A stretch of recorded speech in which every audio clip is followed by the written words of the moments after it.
So this will be a full view of pulling up each plank,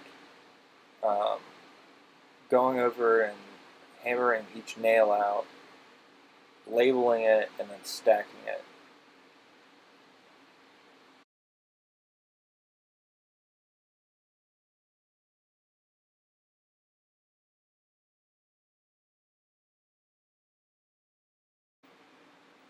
So this process continues down the line until you have no more hardwood left and the only thing exposed is the subfloor.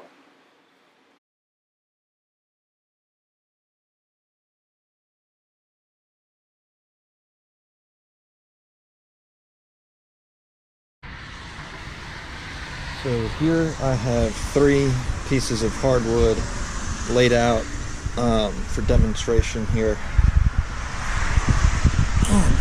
Wanted to show, basic tongue and groove 3/4 inch hardwood floor. What I wanted to show is basically how they sit on top of the subfloor and fasten into the subfloor.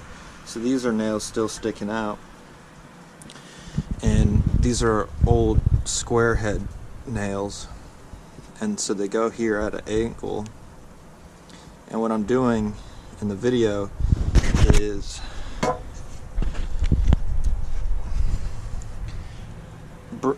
this would be sitting on the subfloor, and then I bring my crowbar underneath close to where the nail head is, and I try to bring it over about 3/4 of an inch underneath, because what I'm trying to do is bring it up like that so the nail comes out of the floor versus going too shallow and what you'll end up doing is ripping the tongue off or going too deep where you're pulling it out like that. So finding the basically enough to where you're not going to pull off the tongue or this chunk of wood right here. So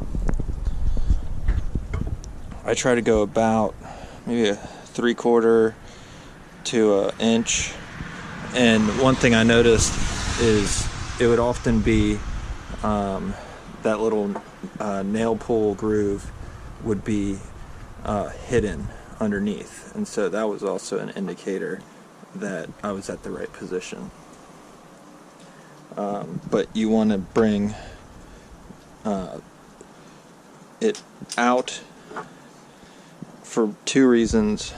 You want to pull the nail out, and you also want to lift the bottom tongue out, or the base of the groove out underneath of the tongue, versus pulling up and ripping the tongue off of the adjacent piece.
So with the board flipped over, you can see how the nails are sticking out.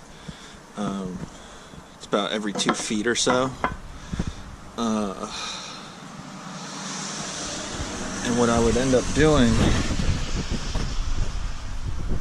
is, with a regular 16-ounce hammer, is I would put the board on top of a 2x4, so this nail would clear the edge of the 2x4. And what I would try to do is, with one strike, hit the nail and allow it to basically shoot out.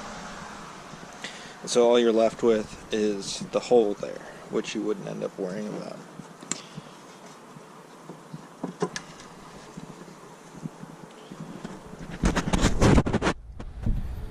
So here's my massive stack of hardwood floor. There's also some around the corner as well. What I'm looking for is one that did end up getting damaged.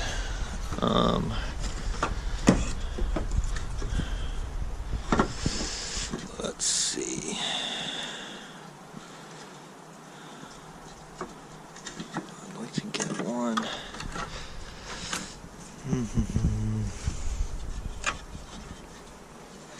Okay, here's kind of a good example. See how this one is kind of broken right here?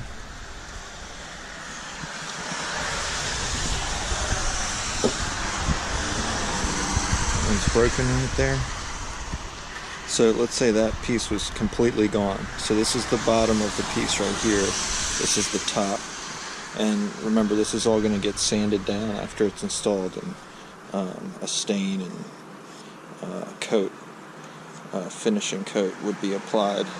But say this whole chunk right here was just gone. So that's not really a big issue, because when you go to install it,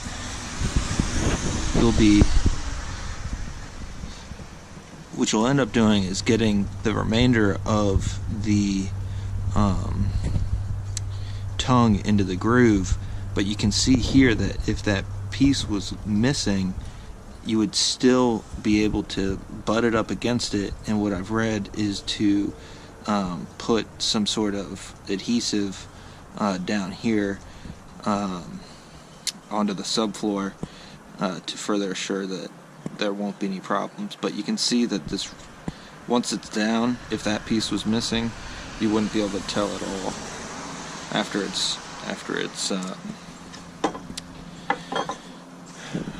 finished.